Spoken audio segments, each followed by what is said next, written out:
Hello, everyone. Today I will be presenting on contrasts for auditory and speech training, or CAST. So, what is CAST?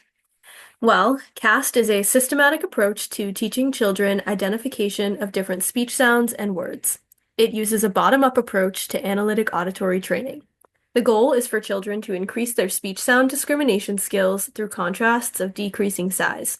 You'll see later in the presentation what I mean by that when I show pictures of the cards that are used. But basically, the distinctions between target words and sounds start off large and get smaller, so it becomes more difficult to discriminate between them as the curriculum progresses. But before we talk about that, let's talk about analytic auditory training. Like I mentioned before, analytic auditory training is a bottom-up approach, so the focus is on the segmental and suprasegmental aspects of speech in order to teach contrasts between sounds. This is different from synthetic auditory training, which is a top-down approach. Synthetic auditory training utilizes context and relies on a child's linguistic knowledge to teach speech discrimination skills. So, an example of analytic auditory training would be asking a child to discriminate between bus and buzz and pick the picture that correctly represents whichever word was presented to them. An example of synthetic auditory training would be saying, "The children ride on the bus," and asking the listener to pick the correct word using the contextual evidence from the sentence. So, one approach is focusing on discrimination of individual speech sounds at the word level, and the other uses more linguistic context for speech sound discrimination. CAST is intended for children ages 3 to 12, children with cochlear implants or hearing aids, and children who have challenges with auditory discrimination. However, it is also intended for children with speech discrimination challenges. So it's not just children with hearing loss who can benefit from this tool. Finally, the tool is not ideal for children who receive no auditory input, as this is obviously an auditory training tool. The creator of CAST is a man named David Ertmer. He is a professor of speech, language, and hearing sciences at Purdue University, and he has completed a lot of research on the speech development of young children who receive cochlear implants, among other things. He also worked as a school speech-language pathologist, wrote a book called The Source for Children with Cochlear Implants, and co-authored a textbook. So this is someone who has experience specializing in oral rehabilitation and working with deaf and hard of hearing children. The components of CAST include a pretest that I'll talk about more in depth, picture cards that are color-coded by lesson, and progress logs. The total cost of the CAST kit, at least from what I saw online, is $87, which, compared with other speech therapy materials I've seen, is pretty inexpensive. The CAST kit comes with a pretest that must be administered to determine if a client will benefit from auditory training, and also to determine which level the client should begin auditory training at. The pretest procedure is as follows. Step 1.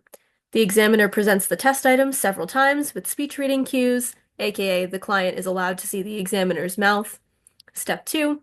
Then the examiner produces the target stimuli in random order 5 times. The child listens and points to a picture following each presentation of the stimuli. The examiner covers their mouth with a piece of paper to conceal speech reading cues. And step 3.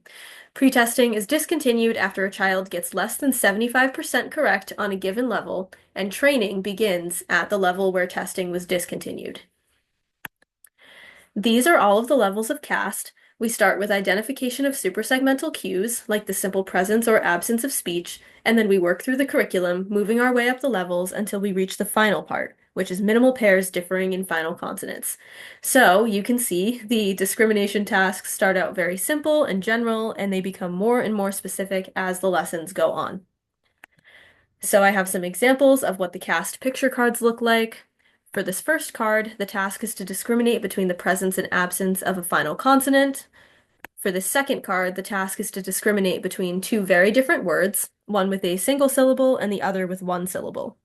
As the curriculum progresses, these words would become more and more similar to make discrimination more challenging. The professional presents the stimulus word at an intensity level slightly louder than conversational speech, and an acoustic screen is used to cover the professional's mouth so there are no speech reading cues given. The child listens to the stimulus, repeats it back, and points to the correct picture. This is a picture of a CAST progress log, which is included in the manual. Professionals can track the client's progress for each lesson at every level of the curriculum. And then there are some pros and cons for CAST that I thought of. Pros include the wide range of specific speech discrimination skills that are covered by the lessons in this curriculum and the inclusion of logs. Both of these aspects of the material make it easy to write really specific goals for clients. I also think it's great that a pretest is included to determine whether the program will actually be helpful for a client. I feel like that's something I don't see often with other interventions. But there are some cons. The program is incredibly structured, so it doesn't allow for a lot of flexibility, which is not always a great thing when you're working with children. It could be boring for them. So, those are just some things to consider. Thank you for listening.